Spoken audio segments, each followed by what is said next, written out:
Thanks for tuning in to the Real Podcast. I'm Drew. I'm Dan. Let's be real for a moment. Are you keeping your life together with duct tape? I have a duct tape question for you. Yeah? Yeah.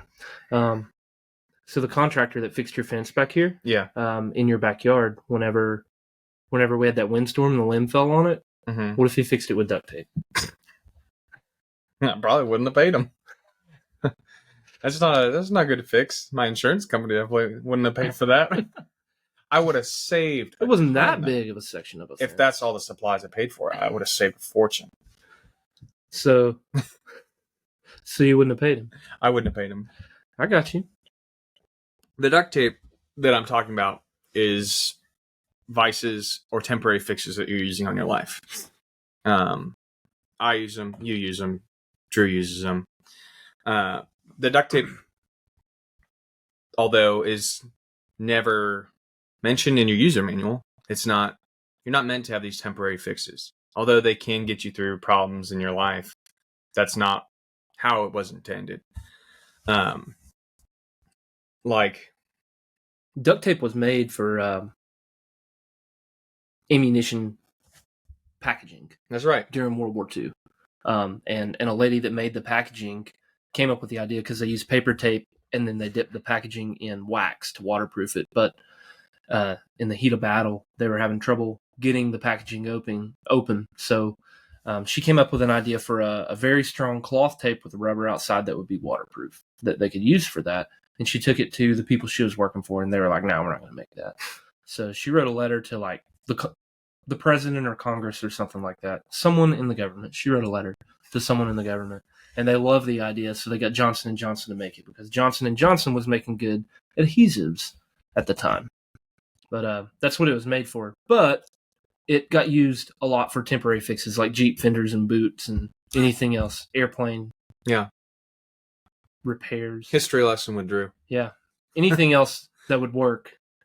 They'd put duct tape on it and they called it 100-mile-an-hour tape. 100-mile-an-hour tape. Yep. I'm just going to start calling it now. That's all I'm going to call it at work now. So the issue though with duct tape, when you're using a lot of it, whether it's your vice of alcohol, caffeine, nicotine, overeating, whatever duct Why'd tape. You point at me? I mean, that is. You only use all of them. But the issue with using so much duct tape is it starts to become visible and it starts to affect you and it can affect those around you. And it starts to devalue. Like you don't look at a car covered in duct tape and you're like, that's a nice car. You know, you see that and it immediately brings down the value because it's not as intended.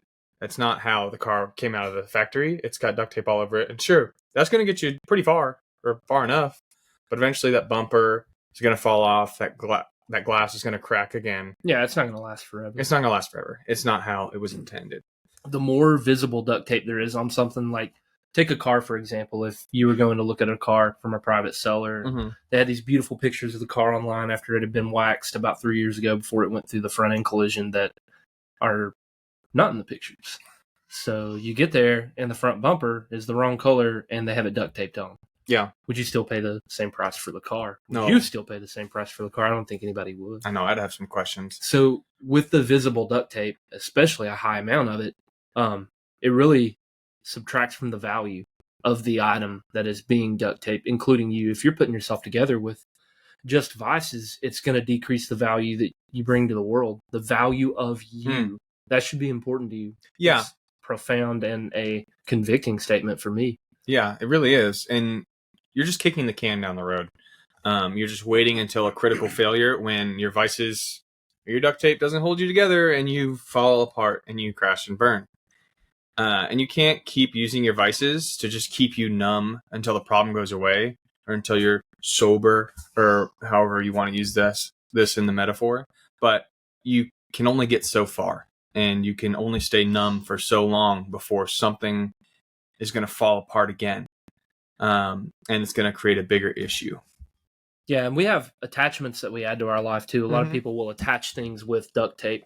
We have attachments that we add, but like Dan said, duct tape's not in the user manual. If you're buying another product, or if you're creating a new habit for yourself or trying to change something in your life, then the duct tape can't be there. You're going to have to use the correct parts to attach it, and that will ensure the longevity of the attachment to your product, or the attachment of the habit, or other good thing you're trying to do in your life to yourself. No, you're right. And the absence of duct tape is what makes that work. Yeah. And the duct tape I use in my life is I use video games and typically alcohol to duct tape me through my problems, through my week. Netflix and alcohol and nicotine for me. That's especially nicotine. That's probably my worst vice. It's the one I've had the longest. How much do you spend on that vice, do you think? Oh, Lord, it just depends. I don't know. I know you've been cutting back, which is good. I have. Probably with quick head mass, $2,500 to $3,000 a year. Jeez. On something that I don't have to do. Yeah. I mean, when you think about the money of it, it really makes you want to get rid of the vice. It really makes you want to stop. What is this duct tape made out of? I mean, that's a car in 2012. In 2012. Another one I do is caffeine in the form of energy drinks. Oh, yeah, that too. Yeah. So that's $3 a day now with how much they cost. So lately I've been drinking Diet Coke. Diet Peepus, man. Diet Coke and Diet Peepus will get you through a lot. So I saw a TikTok that Coke, a 16-ounce Coke, has almost as much caffeine as a Red Bull. And I didn't really believe it. So I used the interwebs and Google to do the research on it. And it really does. It's like somewhere less than 20 milligrams less caffeine than a Red Bull has. And a Diet Coke's like $1.50. So yeah, but you're also consuming like 44 ounces when you get that big gulp. But hey, man, it's like 250 milligrams of caffeine. That's perfect to start my morning, and it's $1. That's true. Can't beat $1. I still have to. It still adds up. It's still a lot of money. It's hundreds of dollars at the end of the year. It is. I will say though, I have limited my duct tape usage over the past few years. I only drink on weekends typically now, or on special occasions, which has been good for me. And I had deleted most of my mobile games off my phone. That's where I spend a lot of my time duct taping myself, is on mobile games. I just get hooked in, and it's easy because you always have it with easy. You always have your phone, and you waste so much time and sometimes money. If you get hooked on the right game, you'll spend a ton of money, too much money. So you got to be. I've done that. I have to be careful with those. And then you can't delete the game because you spent money on it. Right. You feel you like have to keep it. You have to keep it. You have to keep playing, get your money's worth out of it. But I've stopped playing a lot of those so I can spend more time with my family and be more present at home with the little time I do get at home with the job I work. And that's something I've struggled with for years. You can ask my wife, but I've been trying to be better about that lately. But the reason I do only drinking on weekends, I had this chief in the Navy who came into the ER once, and when you're getting your workup done, they'll ask you like, do you smoke? Do you drink? How much do you smoke? How much do you drink? And he responded with, oh no, I don't drink on weeknights, or on school nights. Sorry, school nights. School nights. So, I mean, that makes you think, obviously, he's got kids of school age. Yeah, that's the first thing I thought. The first thing you think. And that just stood out to me. I was like, man, like that's a responsible answer. And not that I don't think you should drink on school nights, but for me, I took that personally, and I've tried to apply that since that moment. It's always stuck with me. I don't have kids that are school age yet, but they're coming up on that age, and I think it's a responsible take. Like, I don't need alcohol in my life, but I do enjoy to have fun and relax. I like the taste, so I'm a connoisseur, I'd say. I like to try all sorts of different flavors and blends. Yeah, and I do too. So a rule that I don't always follow is you drink to celebrate the good times, not to forget the bad. And I think that's a really good rule to have. If you're going to do it, then drink to celebrate the good times. Yeah. There's a lot of good things to celebrate, and you're tricking yourself into practicing gratitude. That's the biggest thing there. You are celebrating the good times. Yeah, I used to drink and celebrate every time the day happened to end in DAY. Yeah. But that just got expensive, so you can't do that. It does. And drinking is expensive. All these vices are so expensive. And they add up. If you just look at the financial reasons to quit, It's there. It is there. It's there. But some of us, including myself, really need to take a deeper look at these problems and how to really solve them. We could get Starlink. Starlink? Oh, yeah. If we quit our vices, we could afford Starlink. That's actually a really good point. And I have terrible internet, so, man, you're right. If I just quit energy drinks, I could have Starlink. All right, I'm going to do it. It's probably worth it for me, man. But we need to take a deeper look at these problems to try and solve them with something that can actually mend the issue, not just duct tape over it or glue over the crack. Actually find out the issue and how we can go about fixing it by using tools instead of duct tape, actual tools. My wife is a great example. She works so hard and has a lot of anxiety, and she stresses a lot.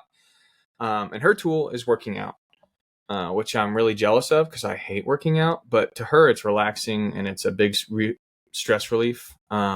So she looks great and she keeps herself very fit. So she has that great tool. I wish I could use that as my tool. I mean, I could, but she enjoys that tool. So it's not even like it's hard for her to do. That's me going out of my way to work out because I don't enjoy working out. It's a good habit to have. It's a good habit to have. It's a good way to relieve stress. It really is a good way to relieve stress. You always feel good after a workout. Yeah. You feel sore, but you feel good. I can't say I've ever felt bad in a mental way after a workout. I've always felt physically maybe worse. The only time you feel bad is before you do it. Yeah. It's when you're sitting in the parking lot at the gym and that little voice is like, nobody's going to know if you go home. Yeah. If you just go home and don't do this today, go back to bed. It's when you get back in your car and you're trying to hit those pedals and you're like, ooh, I earned this. Yeah. I did it. I did a good thing. Tools like that. And that's the point of all of this, guys, especially this series on fundamentals, is giving you the tools to put in your toolbox that's really going to help you accelerate everything else. That's going to make everything else about your personal development so much faster if you can just put these tools in your toolbox. Yeah, and one of the tools I've been using in my life to replace video games specifically is I've been reading more nonfiction books. I feel like it helps me with my vocabulary and speaking skills, and also I've been writing a lot. Typing, writing, same. But it's been I'm being real.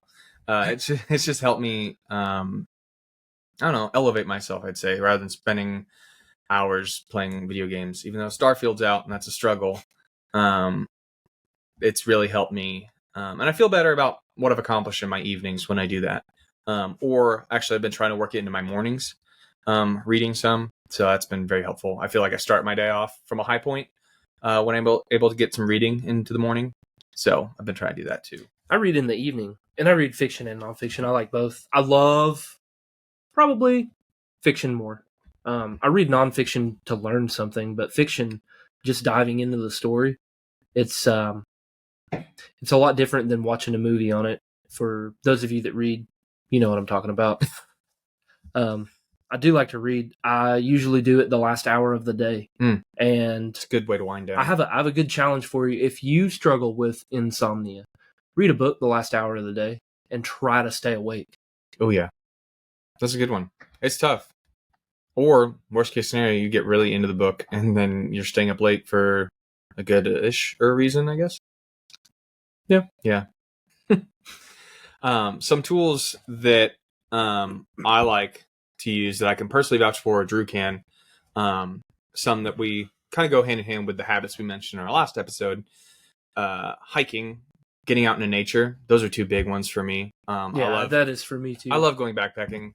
Nothing feels more invigorating or freeing, especially from your habit or from your duct tape, your vices, than getting out into nature. And just it's a sense of purity. It is. There's something about nature that just calls to human beings. It really does. We feel. I don't really know how to explain it. Not at one with nature necessarily, but we are biophiliacs. Yes, and we do enjoy, like, humans, we feel we belong. Yeah, that's it. We feel we belong in nature. So getting out and getting in touch with nature is huge for not numbing yourself like you do with duct tape and vices. Yeah. But resetting yourself. trying to run a diagnostic check and figure out what's going on with you. Right. You know, another one is therapy. I can't really speak to therapy. I've never done it. I've been there. Well, I've done a couple sessions. I haven't. Drew's very excited about this one. I haven't gotten that much out of therapy, but Drew definitely has, and he can speak to that. If y'all don't go to therapy at some point, you too, at some point in your life, then I don't know what you're doing. It is incredible. And the reason it's incredible is you go in and you be honest, and for the first time ever, someone asks you the right questions. Mm. And the right questions is they ask the questions for you to draw the conclusion to fix the problem or to take the duct tape off and actually fix the issue that you're having. They will ask those questions, not the questions that your friends and family ask that typically affirm that you're already doing the right thing anyway, because they love you. It's not that they want to see you fail. They love you. So they're going to affirm you're doing the right thing, right, so as to not hurt your feelings. Yeah. And for me, I feel like therapy hasn't worked for me because I get the tool I use instead of therapy is fellowship, getting out with other like-minded men and friends or mentors, and getting to experience that camaraderie and just having that affirmation and that encouragement and that support from like-minded people can be huge. And if you're an extrovert like me, spending time with quality people who aspire to be like you can really help. And that's probably been the biggest help towards me in keeping away from using too much duct tape and keeping an even keel. Yeah, I'd say. If you're an introvert like me, go be by yourself. It's okay to do that. It is okay to be by yourself. I agree. Go be by yourself, because you're going to recharge a lot better there than you will by being in a crowd with people like you. It's not to say you shouldn't spend time with people that are like-minded, but if you're an introvert like me, yeah, just know yourself. Know yourself and know what you need, or what your tool is that, like you said earlier, is compatible for you. Yeah. Not all these tools are going to work for everybody. These are just 4 tools that worked for me or Drew, that we found success with. And the last one that we both like to use, and we also mentioned in our last episode, is meditation or prayer. Yeah. Drew can speak more to this because he actually uses meditation in his morning routine. And at night. I do it 2 times a day. Not for a really long time, but typically in the morning it's for 10 minutes, and of the evening I'll sometimes extend it to half an hour maybe. So up to, but no more than 40 minutes a day is what I spend doing that. And really of the evening, I would say most days are 10 minutes. It's not a half an hour most days, but there's some days I just want to extend the session, but it's just being. Yeah. It's not all the alms and the sitting cross-legged. You don't have to do that. You can sit down in a chair and get comfortable and just be. And if you feel something, just take note of it. Just exist for a moment. It's like detaching, but not detaching to be numb. It's trying to feel more. Yeah. You know, it's the opposite of being numb from your vices. It's a tool to make you feel more with yourself or whatever you're trying to connect with. And it's weird when you first start doing it. It really is. You don't know. It's like learning a new language. It really is. But, I mean, it kind of is a new language. It's silence. You get 5 sessions in, and you'll start to notice the difference. You really will. Yeah. So meditation is one we really recommend. And that's it for today's episode. So be sure to like, sub, share, follow. If you have someone in mind who you think could benefit from this, we'd like to share our journey with them and with you and as many people as possible who we can help, because that's our goal, is to help at least one person. Absolutely. That's our goal and dream with this. So until next time, let's be a little bit better and a little more real. Thanks for tuning in, guys.